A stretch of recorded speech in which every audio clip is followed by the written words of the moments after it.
got to the Broad for the first time and we are really excited. You want to push the button? Yep. Which one's it gonna be? That one?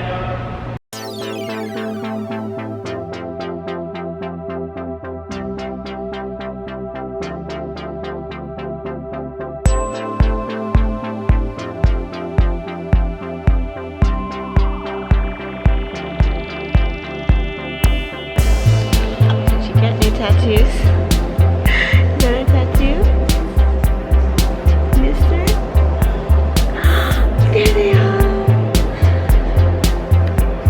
There are the tattoos on your arm.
Back in the studio, I hope you enjoyed that little field trip to the Broad Museum downtown LA. I've got my Los Angeles stamps, a traveler's notebook, as well as my new supplies from Oh Happy Life.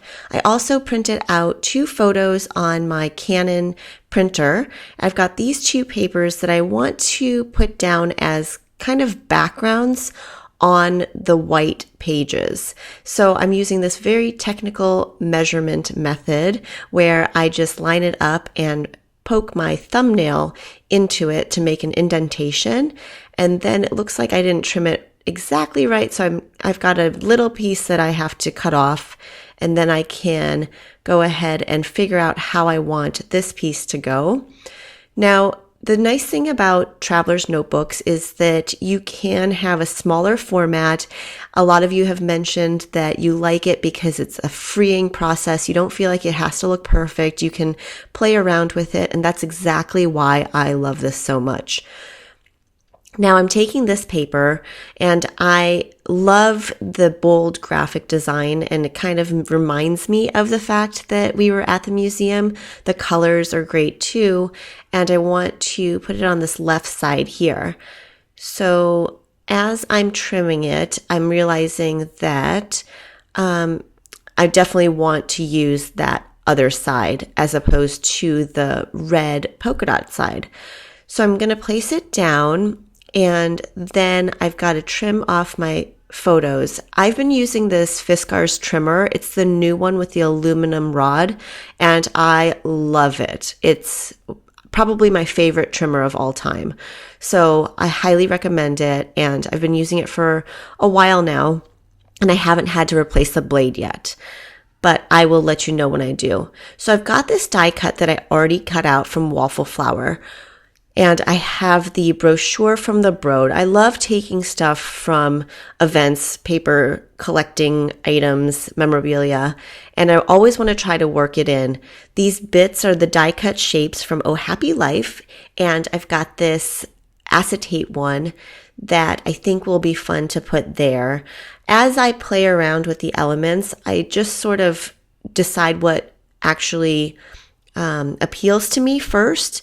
And because there's that tealish mint color on the left side, I wanted to offset it with this Mamile stamp ink on the right side.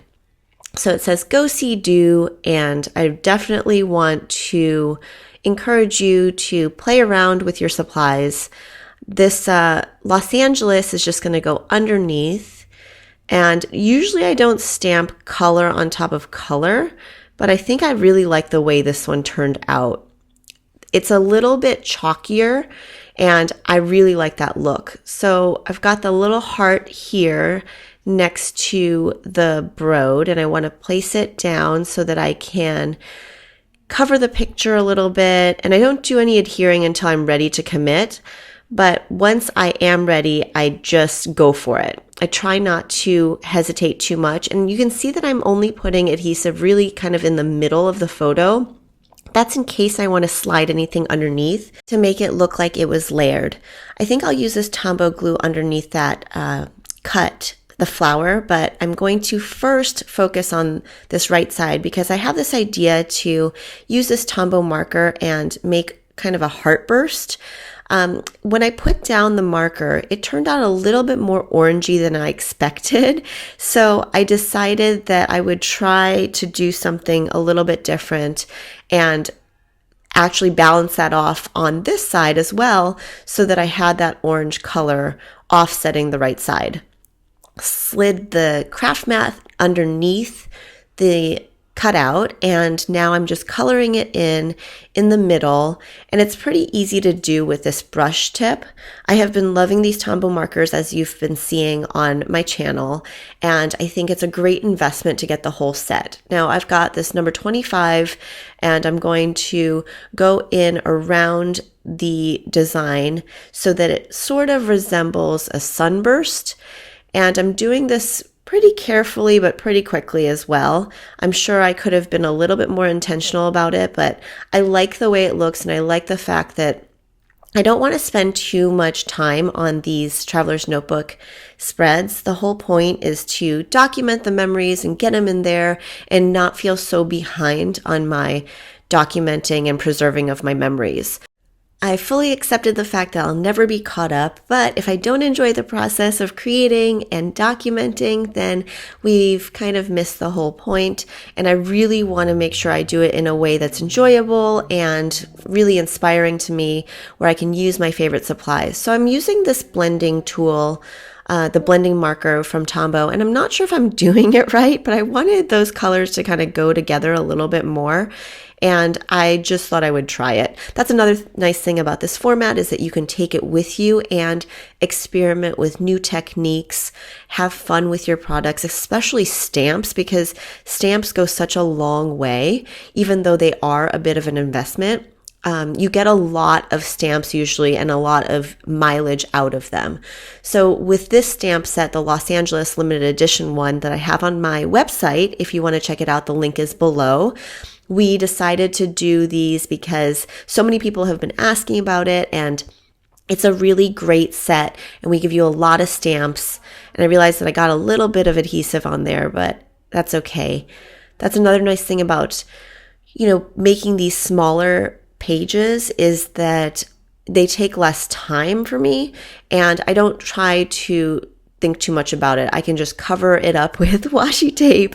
There's just a little bit of adhesive that didn't rub off, and I'm sure if I spent a little bit more time trying to get it off, it would have actually come.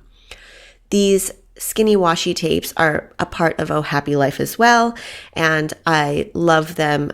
If you've been following me for a while, you know that the obsession started years ago, and I have not stopped. So one detail I want to add that I don't usually do is ink up the edge of this page. I like the fact that it's a little bit more artsy, and because I put pattern paper on top of it, I think it helps make it stand apart from the rest of the book. And you simply do that by taking the ink pad and just smearing it across. And if you're not used to doing something that's a little bit more artsy and freeing, I really encourage you just to try things out, especially in your notebook, because you might find that you love a new technique and you can adapt it to all of your paper projects. One thing that I like using are these manila tags. And so I want to put this tag behind that little flower sunburst cool design so that it pops off the page a little bit more. I think it'll add a nice little balance, and then that's the nice thing too about not sticking stuff down unless you're ready to commit. and that way you can slide things underneath and cheat it a little bit. So it looks like I actually put it down there first. Taking my favorite date stamp. The reason I like this date stamp so much is because it's really small and tiny, just like these mini puffy stickers that seem to be everybody's favorite. And these little puffy stickers are great. You can just add them and it adds dimension and just enough interest to make your page pop a little bit with a little detail. I hope that makes sense. So I'm ready to commit this other piece of the tag. I like to balance left and right, so I'm using this side and I'm adding another heart there as well. And then I'm just journaling very simply. I don't do it in pencil first. That's not really deep journaling. It's more just covering the facts. And I'm taking my favorite pen right now at the moment to do that with. All the links are below if you're interested in any of these products. Just going to finish up this journaling and add some stamping. I hope you enjoyed our little field trip to the Broad and crafting together after. No matter where you live, I'm sure there's so much in your city to explore. I would love to hear about the interesting places around you in the comments below. Is there a cool spot that is newly opened or an old favorite? Please share it in the comments. Or if you have any questions, please feel free to leave those as well. If you haven't already, please subscribe to my channel and give this video a thumbs up. Thanks as always for watching and hope you feel inspired to go do some exploring and to get your creative juices flowing.